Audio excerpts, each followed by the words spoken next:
বাংলার ভূখণ্ডের যারা রয়েছে, যত বাঙালি রয়েছে, এই বাংলার ভূখণ্ডের বাঙালিরাই হচ্ছে আদিবাসী। কিন্তু এই বাংলার ভূখণ্ডের মধ্যে উপজাতীয় যারা আরাকান থেকে, যারা ওই যে মঙ্গোলিয়া থেকে, যারা ভারতের তিব্বত থেকে এসে এই পার্বত্য অঞ্চলে বসবাস শুরু করেছে, তাও সদ্য এই যে আপনার গত 300 বছর আগে, 200 বছর আগে, 250 বছর আগে যারা পার্বত্য অঞ্চলে এসে এই অঞ্চলে আপনার যারা বসতি স্থাপন করেছে, ওই ব্যক্তিগুলোকে একটি এনজিও চক্র ওদেরকে আদিবাসী হিসাবে রূপান্তরিত করার জন্য একটা উঠে পড়ে লেগেছে। এই যারা যে সকল এনজিওগুলা এই উপজাতিদেরকে আদিবাসী তৈরি করতে চাচ্ছে, তাদের উদ্দেশ্য কি সেটা আমাদেরকে জানতে হবে, সেটা আমাদেরকে বুঝতে হবে। এই উপজাতি কারা, এই এনজিও কারা, কারা বাংলাদেশে বসবাস করে বাঙালিদেরকে ডিঙিয়ে একটি জনগোষ্ঠীকে আদিবাসী হিসাবে স্বীকৃতি দিতে চায়।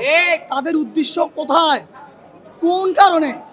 আমরা যদি লক্ষ্য করেন, আমাদের পাঠ্যপুস্তকে আদিবাসী একটি শব্দ আসলো, যেই বাংলাদেশের 64টা জেলার মধ্যে 3টি জেলায় কয়েকজন উপজাতি বসবাস করে, তারা সংখ্যায় 1%-এরও নিচে। ওই সংখ্যায় 1%-এর নিচে যারা, তারা হয়ে যায় বাংলাদেশের আদিবাসী।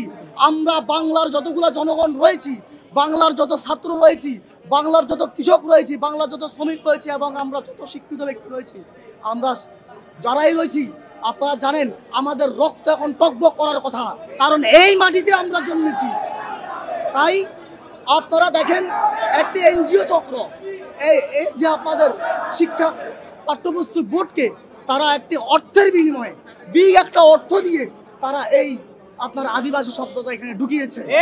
আমরা জানতে চাই সেই কোন এনজিও, সেই কোন সংস্থা বা জাতীয় আপনার পাঠ্যপুস্তক বইগুলা ছাপানোর জন্য টাকা দিয়েছে, তারা টাকা দিয়েছে, কোথায় থেকে টাকা এসেছে, কত টাকা এসেছে, সেই টাকাগুলো কিভাবে বন্টন করা হয়েছে, কোন উদ্দেশ্যে বাংলাদেশের বাঙালি জাতিকে সম্পূর্ণভাবে অস্তিত্ব বিলীন করে দিয়ে বাঙালি জাতির তারা আলাদা একটা জাতিকে এখানে আদিবাসী হিসেবে স্বীকৃতি দেয়।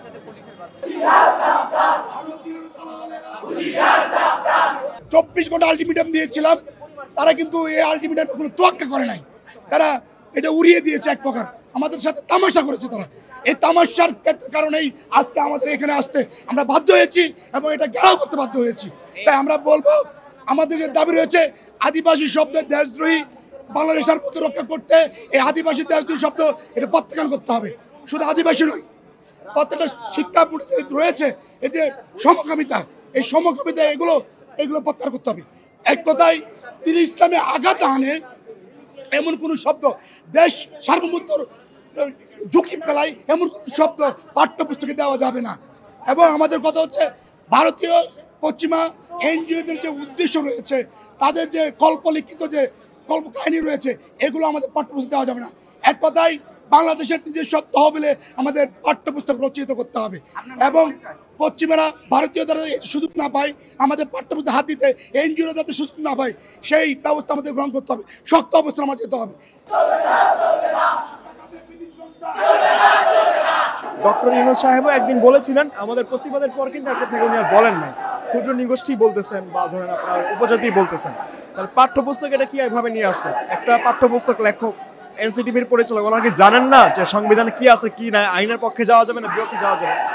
আমি কি আমার টেক্সট বইতে এমন কিছু শিখাইতে পারবো যেটা আমার আইনের মধ্যে যেটাকে ইলিগাল বলা হচ্ছে, যেটাকে আপনার অসাংবিধানিক? আমি কি বলতে পারবো যে এটা রাইট, এটা ফাইন, এটা ওকে? আমি কি এটা টেক্সট বুকে শিখাইতে পারি?